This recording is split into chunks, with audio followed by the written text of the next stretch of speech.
నమస్తే. శ్రీ గురుభ్యో నమః. శ్రీమాత్రే నమః. ప్రేక్షకులందరికీ శ్రీ క్రోధినామ సంవత్సర శుభాకాంక్షలు.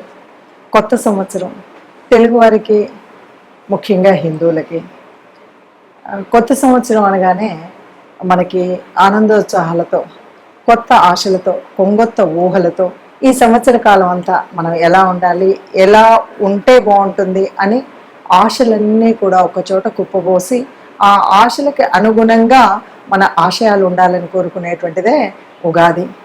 ఉగాది అనగానే మనకి Hi, my name is Gautam and I actually stay in Malkajgiri itself. I had this back pain. It's been 1.5 years. I have tried many treatments like chiropathy, oil massage, physiotherapy especially, but it didn't work out as much like what I expected. I strongly suggest homeopathy. You people can carry on with the homeopathy. Area Malkajgiri and doctor name is like Nageshwar and the clinic name is Neocare Homeopathy. ముఖ్యంగా గుర్తొచ్చేటిది పంచాంగ శ్రవణం.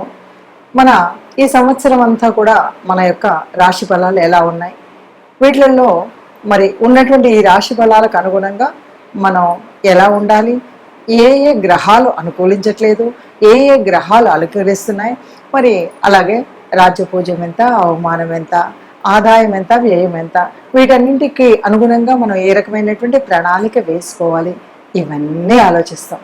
అసలు పంచాంగానికి పూజ చేయకుండా ఏ తెలుగిల్లు కూడా ఉండదు. ఉగాది అనగానే ముఖ్యంగా మనం పంచాంగానికి పూజ చేసి తిథి వార నక్షత్ర యోగకరణాలన్నింటితో కూడా కలిసి మనకు ఎలా ఉంటుంది ఈ సంవత్సర కాలం అని చూసుకునేటువంటిది. అందులో భాగంగా మనం ప్రతి మాసం చెప్పుకునేటువంటి మాస ఫలితాలు కానీ, పక్ష ఫలితాలు కానీ, అలాగే ఈ సంవత్సర కాలం క్రోధి నామ సంవత్సరంలో ఒక్కొక్క రాశి వారికి ఎలా ఉంటుంది అంటే ఇది పూర్తిగా యాజ్ ఇట్ ఈజ్గా ఇలాగే ఉంటుందన్నది కాకపోయినా మనకి గ్రహాల యొక్క గమనాన్ని బట్టి ఇది ఎంతవరకు మనకి ఈ సంవత్సర కాలం ఎలా ఉంటుంది, రాబోయే ప్రమాదాలేంటి, వచ్చేటువంటి అదృష్టాలేంటి, వ్యాపారం కానీ, ఉద్యోగం కానీ, సంతానం కానీ, అన్ని విషయాల్లో మనకి ఎలా ఉంటుందో చెప్పేటువంటి ఇప్పుడు ఈ సంవత్సరం మనకు వచ్చేటువంటి సంవత్సరం పేరు క్రోధి. ఎందుకంటే ప్రభావ శుక్ల అంటూ చెప్పుకునేటువంటి ఈ సంవత్సరాలలో మనకి ఇప్పుడు వచ్చేటువంటిది క్రోధి నామ సంవత్సరం. ఎన్నో సంవత్సరం అంటే 38వ సంవత్సరం. ఈ 38వ సంవత్సరంలో మనకు ఎలా ఉంటుంది అంటే పేరుని బట్టే మనకు కొంత అర్థమవుతూ ఉంటుంది. ఎందుకంటే ఇవన్నీ కూడా ఈ సంవత్సరాలన్నీ కూడా బ్రహ్మ మానస నారద మహర్షి యొక్క మానస పుత్రికలు అంటుంటారు ఒక్కొక్క సంవత్సరాన్ని. మరి ఈ సంవత్సర నామాలని బట్టి కూడా మనం కొంత ఫలితాలని అంచనా వేస్తూ ఉంటాం. క్రోధి అంటే ప్రతి ఒక్కరికి కూడా ఓ రకంగా కోపం రావడం ఇలాంటివన్నీ ఉంటాయి. ఎందుకంటే ఇక్కడ ఉండేటువంటి నవనాయకుల యొక్క స్థితిగతులను బట్టి ఈ పరిస్థితి ఉంటుంది. మరి అలా ఉన్నప్పుడు ఏం చేయాలి, ఎట్లా చేయాలి అనేటువంటిది తెలుసుకుందాం. దానికి ఒక్కొక్క రాశి ఫలితాన్ని మనం చూద్దాం. వృషభ రాశి ఫలితాలు. వృషభ రాశి వారికి ఆదాయ వ్యయాలు ఎలా ఉన్నాయి ఈ క్రోధినామ సంవత్సరం అంటే ఆదాయం 2, వ్యయం 8. అంటే వచ్చేదానికంటే సంపాదించేదానికంటే ఖర్చు చాలా అధికంగా ఉంటుంది. అలా అన్నంతలో భయపడాల్సినటువంటి అవసరం ఉండదు. అది అవసరానుగుణంగా ఖర్చు పెట్టేటువంటి ఖర్చు అయి ఉంటుంది. రాజ్యపూజ్యం 7, అవమానం 3. కాబట్టి అందరూ కూడా అభిమానించేటువంటి వాళ్ళే ఎక్కువగా ఉంటారు. ముఖ్యంగా ఈ రాశి వారికి కనుక చూస్తే మే 1 నుండి సంవత్సరాంతం వరకు కూడా జన్మరాశిలో గురుడు రజితమూర్తిగా ఉన్నాడు. శనిశ్చరుడు సంవత్సరం అంతా కూడా రాజస్థానంలో తామ్రమూర్తిగా ఉన్నాడు. రాహుకేతువులు సంవత్సరారంభం నుండి సంవత్సరాంతం వరకు ఏకాదశ, పంచమ స్థానాల్లో ఉన్నారు. ఇక వీళ్ళు కూడా సువర్ణమూర్తులుగా ఉన్నటువంటి వారు. రాహు లాభస్థానంలో ఉండడం వల్ల అన్ని రంగాల వారికి విజయం కలుగుతుంది అని చెప్పచ్చు. అలాగే ఆర్థిక లాభం ఉంటుంది, ఆకస్మిక ధనలాభం కూడా కలుగుతుంది. దశమ శని ఆత్మస్థైర్యాన్ని ఇస్తాడు. ఏదైనా నేను చేయగలుగుతాను అనేటువంటి ఒక గొప్పనైనటువంటి స్థైర్యం మీకు వస్తుంది. అలాగే నూతన వ్యాపారాలు చేస్తారు. అలాగే కృషికి తగినటువంటి ఫలితం కూడా పొందుతారు. ఇక వృషభ రాశిలోనికి గురు సంచారం వీరికి ఆశావాద దృక్పథంతో పాటు నూతన జీవితాన్ని ప్రసాదిస్తుందనే చెప్పొచ్చు. గురు సంచారం వీరికి రకరకాలైనటువంటి అన్ని విషయాల్లో కూడా అంటే కొత్త జీవితాన్ని ఇవ్వడం, వ్యవసాయ రంగంలో ఉన్నటువంటి వారికి చక్కటి ఫలితాలు, అత్యున్నతమైనటువంటి ఫలితాలు రావడం, కొత్త రకమైనటువంటి పంటలు పండించి వాటి నుండి ఆదాయం పొందడం, అనుకున్న ఆశయంపై సాధించడానికి ప్రయత్నిస్తే తప్పనిసరిగా చాలా అంటే పట్టింది బంగారం అంటారు కదా, అలా అవుతుంది. మన ప్రారంభంలో చూస్తే కొంతవరకు వ్యయ రాశిలో ఉంటాడు కదా గురుడు, అలా ఉన్నప్పటికీ కూడా శుభమూలక ధన వ్యయాన్నే కలగజేస్తాడు. అంటే ఓ పెళ్లికి ఖర్చు పెట్టడం, ఓ ఉద్యోగానికి ఖర్చు పెట్టడం, ఇలాంటి శుభానికి ఖర్చు పెట్టేటువంటివే ఖర్చు చేస్తాను తప్ప అది అనవసరం ఖర్చు ఏముండదు. తదుపరి మరి జన్మరాశిలోకి వచ్చినప్పుడు గురు సంచారం వల్ల, స్థానచలనం వల్ల స్థానభ్రంశం అయితే ఉంటుంది. కొద్దిగా మనం చెప్పాలంటే ఉదర సంబంధమైనటువంటి అనారోగ్య సమస్యలు అయితే ఉన్నాయి.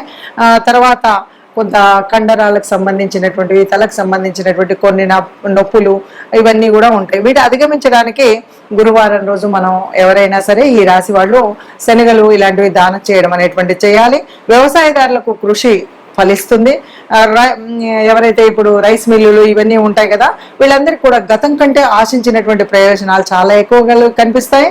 ఇంకా కొంత పాలకుల బెడద అయితే తగ్గుతుంది. అయితే మిశ్రమ ఫలితాలని చూడొచ్చు అని చెప్పొచ్చు, ఎందుకంటే కొంత ముందు వెనుక ఉన్నది కాబట్టి. తర్వాత చేనేత పని వాళ్ళకు ఫలితాలు అంతంత మాత్రంగా ఉంటాయి. సినీ, గాయక, నాటకరంగా, కళారంగ సామాన్యులకు యాంత్రిక రంగం వారు ఎవరైనా ఉంటే వీళ్ళందరికీ కూడా అనుకూలంగా ఉంటుందనే చెప్పొచ్చు. దశమ స్థానంలో ఉన్నటువంటి శని సంచారం వల్ల కొంత మేరకు ఆశించిన ఫలితాలు ఇవ్వదు, దోషప్రదం. కొద్దిగా పాప కార్యాచరణ, వృత్తి నష్టం, కర్మ భ్రష్టత కొద్దిగా ఉంటుంది. కొంత విఘ్నాలు, వ్యాకులత, ఆదాయ నష్టము, కీర్తి కొద్దిగా ఉంటాయి. ఉద్యోగంలో మాత్రం బాధలు, కష్టాలు కొన్ని కలుగుతూ ఉంటాయి ఉద్యోగ స్థానంలో. ఇవన్నీ మనం చూసుకోవాలి. ఏకాదశ స్థానంలో రాహు మరియు తృతీయ స్థానంలో కేతు ఉండడం వల్ల మీ ఆదాయపు వనరులపై ప్రత్యక్ష ప్రభావం చూపడుతుంది. దీర్ఘాయుర్దాయంతో పాటు శక్తివంతంగా అన్ని రంగాల్లో రాణించేట్లు చేస్తుంది. జీవితంలో సంపద మరియు శ్రేయస్సు ఈ రెండు కలిపి ఉంటాయి. అప్పుడప్పుడు మనోవిచారం ఉంటాయి. కాబట్టి ఈ రాశి వారికి మనం ముఖ్యంగా చెప్పాలి అంటే కొంత రెండు కలిసినటువంటి మిశ్రమ ఫలితాలు ఉంటాయి అని చెప్పొచ్చు. సోదరుల గురించి కొంత చింత కలుగుతుంది. అట్లాగే హోటల్ నిర్వాహకులకు, గృహ నిర్వాహకులకు వీళ్ళందరికీ కూడా భాగస్వామ్య సంబంధ వ్యాపారాలు ఏవైనా ఉంటే అవి బాగా కలిసి వస్తాయని చెప్పొచ్చు. అయితే ఇందులో ఉన్నటువంటి 4 నక్షత్రాల్లో కృతికా నక్షత్రం వారికి మిగతా 3 పాదాలు ఏవైతే ఉన్నాయో శుభంగా కలిసి వస్తాయి.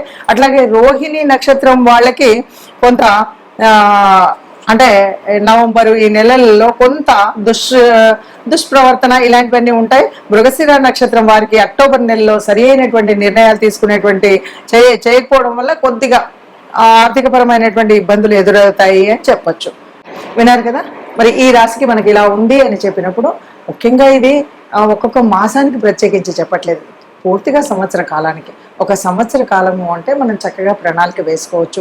ఏ వ్యవహారంలో ఏ గ్రహాన్ని అనుకూలిస్తుంది, ఏ గ్రహం అనుకూలించట్లేదని చూసుకోవడమే కాకుండా సంవత్సర నామంలోనే క్రోధి అని ఉంది కాబట్టి మనల్ని మనం మానసికంగా కొంత ప్రశాంతతతో, కొంత ఓపికతో, కొంత మనం ఆలోచనని సరిగ్గా వేసుకుని, అంచనా వేసుకుని ఒక్కొక్క అడుగు ముందుకు వేసినట్లయితే ఏ కష్టం రాకుండా ఈ సంవత్సర కాలం అంతా సుఖంగా సంతోషంగా ఉంటాం.